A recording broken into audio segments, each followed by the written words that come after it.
প্যান্ডেল থেকে আসার পর এতটাই ক্লান্ত হয়ে গিয়েছিলাম কি বলবো। কিন্তু কি আর করা যাবে, ক্লান্ত হলেও তো চলবে না, নিজের সংসার নিজেকেই সবটা করতে হবে। তো সেই জন্যই আজকে হচ্ছে যে সমস্ত কিছু বাজার করে নিয়েছি সন্ধেবেলা, যেহেতু দিদির ছেলেও এসেছে সেই জন্যই হচ্ছে যে অনেক কিছু বাজার করে নিয়ে এসেছি।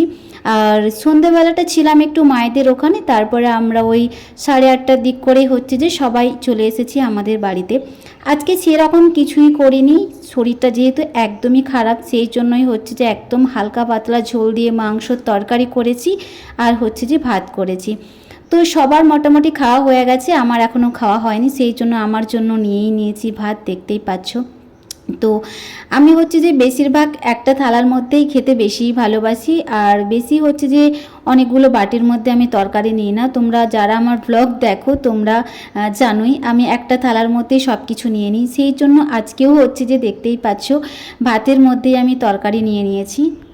এই তো দেখেছো হয়েছে। এটা কি হয় ওটা? চা বানিয়েছি তো, ওটা এটা কি হয় ওটা? ওটা সেই ফুটছিল না, ফেনা হয়ে গেছে। চলো ওঠো। চা সত্যি কি মিথ্যা দেখবে। কি মজা! দেখাবো তো দেখাবো। বন্ধুরা আবার সকাল সকাল ব্লগ শুরু করে দিলাম। গতকাল তো ব্লগ মানে শেষ করাই হয়নি, কেন কি মানে আসার পর এত ক্লান্ত লাগছিল, রান্না বান্না করে একেবারে ঘুমিয়ে পড়েছিলাম। যদিও বা আমার দিদির ছেলে এসেছিল, ভেবেছিলাম অনেক কিছু রান্না বান্না করবো, সেই জন্য অনেক বাজারও করেছিলাম, কিন্তু এনার্জি একদমই ছিল না, সেই জন্য শুধু মাংসর ঝোলটা করে ওইটাই খেয়ে দিয়ে আমরা সবাই ঘুমিয়ে পড়েছিলাম। তো আজকে আবার সকাল সকাল হচ্ছে যে ঘুম থেকে উঠে বাবু বলছে আমি ঘর যাবো। ওকে আমি বলছি তুই আজকে যাস না, আমাকে থাকবো না, আজকে আমাদের ধান ঝাড়া হবে, যেতে হবে, আবার কয়েকদিন পরে পরীক্ষা আছে, পড়াশোনা করতে হবে, থাকলে হবে না। তো ওকে বললাম ঠিক আছে চল তাহলে, তোকে একটু চা চা করে দিই, চাটা খেয়ে বেরোবি। দিয়ে দেবে পরে। তো চা খেয়ে একেবারে বেরিয়ে গেছে, ঘর চলে গেছে। আর এখন আমরাও একটু খাওয়া দাওয়া করবো। খাওয়া বলতে এখন একটু চা বিস্কিট খাবো, তারপরে হচ্ছে যে তোমার গতকালের ভাত আছে, একটু অল্প কটা ভাত আছে, আমার আর মায়ের দুজনের হয়ে যাবে। আর মাম্মাম সোনাও যদি খায় তো খাবে, তা না হলে ওর জন্য কিছু বানিয়ে দেবো। আর এখানে দেখো মা এক্ষুনি জোগাড় শুরু করে দিয়েছে। আর এখানে দেখো মা জোগাড় শুরু করে দিয়েছি রান্না বান্নার। আর এই দেখো আমাদের সবজি কাটা হচ্ছে, অনেক বাজার করে নিয়ে এসেছি গতকাল। এই ব্যাগে বাজার আছে, এখানে বাজার আছে, সব বাজারে ভর্তি করে দিয়েছি একেবারে। মোটামুটি আমাদের এক সপ্তাহটা হয়ে যাবে। আর এই দেখো বিছানার এই অবস্থায়, বিছানাটা এখনও ঠিকঠাক করা হয়নি। তো এগুলো সব গুছিয়ে দেবো অবশ্যই, আগে পেট পুজো তারপরে কাজ। প্রচণ্ড খিদেও পেয়ে গেছে। তো চলো আগে আমরা সবাই মিলে চাটা খেয়ে নিই, তারপরে আসছি তোমাদের সাথে কথা বলতে। অনেকটা আমাকে দিবে। অনেকটাই দেবো তোমাকে, ঠিক আছে, অনেকটা দেবে। তো এখানে আমি হচ্ছে যে তরকারি গরম করতে বসিয়ে দিয়েছি, এখানে একটু হালকা জল দিলাম, জল দিয়ে একটু গরম করতে বসিয়ে দিয়েছি। গতকাল হচ্ছে যে আমি একদম হালকা মশলা দিয়ে মাংসটা রান্না করেছিলাম, যদিও বা এরকম খাওয়ার অভ্যেস আমার নেই, বিশেষ করে মাংসটা। অন্য কিছু আমি খেয়ে নেবো, কিন্তু মাংসটা একটু মনে হয় একটু ভালোভাবে করলে ভালোই হয়। তো টেস্টি হয়েছিল তরকারিটা, তবে হালকা মশলা দিয়ে রান্না করেছিলাম, কেন কি দিদি বারবার করে আমাকে বলেছে যে একেবারে হালকা তেল মশলা দিয়েই রান্না করি। আর এখানে দেখো ভাতে আমি জল দিয়ে দিয়েছি, এটা গরম করেও নিয়েছি আমি, যেহেতু নষ্ট হয়ে যাবে, গরমও পড়ে গেছে, তো সেই জন্য আমি জল ঢেলে দিয়েছি এই চালের মধ্যে, চালের মধ্যে বলছি, ভাতের মধ্যে জল দিয়ে দিয়েছি। তো চলো, আর এখানে দেখো মা আর মাম্মাম সোনাকে আমি খেতে দিয়ে দিয়েছি, খেতে বলতে চা দিয়েছি, চা আর বিস্কিট খাচ্ছে। আর আগে হচ্ছে যে তরকারিটা হয়েছে গরম, তারপর হচ্ছে যে ভাত দিয়ে দেবো। আর আমি একটু লঙ্কা ভাজা করবো, দেখি আমার বাটিটা ঠিক আছে, এই বাটিটা তো নয়।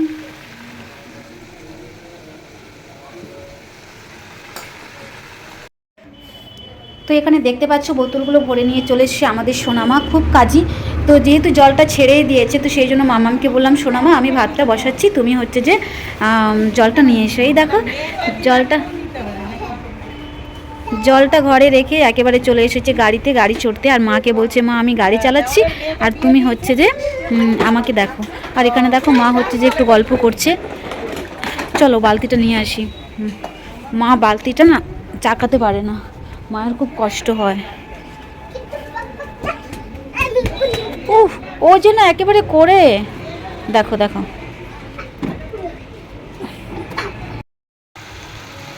তো বন্ধুরা দেখো আজকে আমি রান্না করছি সবজিটা আমি বসিয়ে দিয়েছি, আর এখানে ভাতও বসিয়ে দিয়েছি। দেখতে পাচ্ছি মা বলছে একটু তাড়াতাড়ি ভাত তরকারি বসিয়ে দে, মাম্মাম সোনার আবার খিদে পেয়ে যাবে, কেন কি ও সেরকম কিছুই খায়নি, চা বিস্কিট খেয়েছে। ওকে আমি বললাম একটু কিছু বানিয়ে দিই, তুমি খাও, বলছে না আমি খাবো না, আমি গরম ভাত খাবো। তো সেই জন্য ওর জন্য আমি তাড়াতাড়ি করে ভাতটা বসিয়ে দিলাম। তো তরকারিটা আমি মশলাগুলো দিয়ে ওকে আমি এখন আগে স্নান করিয়ে দেবো, তারপরে ততক্ষণ মোটামুটি আমার রান্নাবান্না হয়ে যাবে, হয়ে ওকে আমি খেতে দিয়ে দেবো। তো ঠিক আছে, চলো ব্লগটা দেখতে থাকো তোমরা। আর গতকাল কি হয়েছে তোমাদেরকে বলি, দাঁড়াও। এই যে দেখো, এই যে ছোটো হাঁড়িটা দেখতে পাচ্ছ, গতকাল তো আমার দিদির ছেলেও এসেছিলো, তো এই ছোটো হাঁড়িটাতে আমি 3 বাটি চাল দিয়েছিলাম, তো পুরো একেবারে ভর্তি হয়ে গেছে। কি করব, আবার এই বড় হাঁড়িটাতে চাল মানে ভাতটা দিতে হলো, দিয়ে আবার ফোটাতে হলো, জানো তো কি সমস্যা কালকে হয়ে গেছিলো আমার। তো সেই জন্যই ভাবলাম বড় হাঁড়িতে আমি একেবারে ভাতটা বসিয়ে দিই, যেহেতু 3 বাটি চাল নিয়েছি, একেবারে রাত্রের জন্যই করে নিচ্ছি। মাকে বললাম যে রাত্রের জন্য করব না, বলছি না তুই রাত্রের জন্যই করে দে, আবার কি তুই দুবার করে রান্না করবি, তো সেই জন্য রাতের জন্যই বসিয়ে দিয়েছিলাম। স্নান সেরেই আমি একেবারে রান্নাবান্না বসিয়ে দিয়েছি। আর এখানে দেখো মাম্মাম সোনা আর মা দুজনে মিলে খুব গল্প করছে। ওরা এখনও স্নান করেনি, তো ওরা একটু পরেই স্নান করবে। আর ওয়েদারটা কিন্তু দারুণ একটা ওয়েদার, দেখতেই পাচ্ছ, যেহেতু গরম গরম কাল, তো ওয়েদারটাও কিন্তু সেরকমই, খুবই রোদ দিয়েছে, দেখতেই পাচ্ছ। আর মাকে এখানে দেখো, মাকে আমি বারবার বলছি, মা তুমি কেন এই সোয়েটারটা পরে আছো বলো তো, খোলো, আমি তোমাকে হচ্ছে যে ব্লাউজ দিচ্ছি। তো আমার ব্লাউজ তো মায়ের গায়ে হবে না, আর মায়ের যে ব্লাউজগুলো আছে, তো ওই ব্লাউজগুলো আমি নিজেই খুঁজে পাচ্ছি না, কোন ব্যাগের মধ্যে আছে আমি নিজেই বুঝতে পারছি না। বলছে ঠিক আছে তুই আগে ব্যাগের মধ্যে খুঁজে বের কর, তারপরে হচ্ছে যে আমি খুলবো, ঠিক আছে। তো যাই হোক, আজকে হচ্ছে যে মায়ের জন্য আমি ব্লাউজ খুঁজে বের করে দেবো। আর এই দেখো বনেদের সুন্দর বাগান, একটু তোমাদের সাথে শেয়ার করি, কি সুন্দর হয়েছে বাগানটা। আর আমি তো বাগান করব করব করে আর করাই হলো না, অনেকটাই ব্যস্তর মধ্যে ছিলাম, যদিও বা অনেক বীজ কিনে নিয়েছিলাম, কিন্তু সেটা আর লাগানোই হলো না, কি আর করা যাবে। তো যাই হোক, চলো, মাঝখানে কোনো ভ্লগ আর শ্যুট করিনি, খাওয়া দাওয়া করে অনেক রেস্ট নিলাম। তারপর হচ্ছে যে এখন বিকেল টাইম হয়েও গেল, আমি একটু টাকা দেখে নিচ্ছি, মানে মানি ব্যাগে আমার টাকা দেখে নিচ্ছি কতটা কি টাকা আছে না আছে, যেহেতু মার মাম্মাম সোনাকে একটু বাজারের দিকে পাঠাবো, তো সেই জন্যই আমি একটু হিসাব করে নিচ্ছি। আর যেহেতু এখন বিকেল টাইম, মাও আছে ঘরে, তো ভাবলাম যে না, অনেক দিন তো মাথায় তেল নেওয়া হয়নি, আজকে যেহেতু মা আছে, মায়ের কাছ থেকে একটু মাথায় তেলটা নিয়ে নেব। কেউ যদি মাথায় তেল দিয়ে দেয় না, সত্যি ভীষণই আরাম লাগে, ভালো লাগে। আমার তো এত বোর লাগে নিজের মাথায় নিজের তেল দিতে, আমার প্রচণ্ড পরিমাণে বিরক্তিকর লাগে, আমার একদমই ভালো লাগে না। আর এমনিতেও কিন্তু আমি মাথায় সেরকম খুব একটা তেল দিই না, মা আমাকে দিয়ে দিলে ওটাই আমি নিই, তা না হলে আমি কিন্তু নিচে থেকে কখনোই নিই না। আর এত আরাম লাগছে বন্ধুরা, কি বলবো, আমার চুলটা একেবারে জট পাকিয়ে গিয়েছিল, মা আবার সুন্দর করে ছাড়িয়ে তেল মাখিয়ে দিয়েছে। তো যাই হোক, চলো, এখন হচ্ছে যে সন্ধ্যে টাইম, মা আর মাম্মাম সোনা দুজনে গিয়েছিল একটু দোকানের দিকে, মানে একটু বাজারে পাঠিয়েছিলাম ওদেরকে। মাম্মাম সোনার জন্য একটা বই নিয়ে এসছে, এই দেখো। আর মাম্মাম সোনার তো এরকম বই 2-3টে কিনে দিয়েছিলাম, সব তো ছিঁড়ে টিড়ে একেবারে খিচুড়ি পাকিয়ে দিয়েছে। তো সেই জন্য আবার মাকে বললাম নতুন একটা বই এনে দাও, তার সাথে আবার পেন্সিল নিয়ে এসছে, মোছার চিলার সবটাই নিয়ে এসছে। আর মাম্মাম সোনার জন্য কিছু খাবার দাবার নিয়ে এসছে, টুকিটাকি আর কি, যেগুলো লোভনীয় জিনিস খেতে ভালোবাসে সেইগুলোই নিয়েছে। মায়ের কাছে তো এত কিছু আবদার করছিল, কি বলবো, বলছে এটা নেবো ওটা নেবো, আমি তো সেরকম টাকা পাঠাইনি, ওর জন্য কিছু পাঠিয়েছি, আর ওই বই কেনার জন্য হিসাব মতো আমি টাকা পাঠিয়েছিলাম। তো যাই হোক, চলো, আর মাম্মাম সোনায় দেখো এখন হচ্ছে যে একটু সন্ধে দেবে, ওর পছন্দের জিনিসগুলো তো আমাকে দেখিয়ে দিল, কি কি নিয়ে এসছে না নিয়ে এসছে সবটাই দেখাদেখি হয়ে গেল। তারপর এখন হচ্ছে যে সন্ধে দেওয়ার টাইম, তো মাম্মাম সোনা এখন সন্ধে দিচ্ছে, দেখতেই পাচ্ছ। আর সোনামাটা আমার এত সন্ধে দিতে পুজো দিতে ভালোবাসে, কি বলবো, আমাকে শুধু বলে তোমাকে কিছু করতে হবে না, আমি হচ্ছে যে সন্ধে দিয়ে দেবো, পুজো দিয়ে দেবো, তুমি শুধু আমাকে ধূপটা ধরিয়ে দাও, আমি সব করে দেবো। তো যাই হোক, মা হচ্ছে যে ধূপটা জ্বালিয়ে দিয়েছে, আর মাম্মাম হচ্ছে যে সন্ধে দিচ্ছে, দেখতেই পাচ্ছ। এক এক সময় আমার সেই ছোটোবেলার কথাও খুব মনে পড়ে যায়। এক সময় যখন ছোট ছিলাম, আমি না শাঁখ বাজাতে জানতাম না, ঠিক আছে। আমার ছোটো ভাই কিন্তু খুব সুন্দর শাঁখ বাজায়, আমার ছোট ভাই বড় ভাই ওরা দুজনে শাঁখ বাজাতে খুবই ভালোবাসে।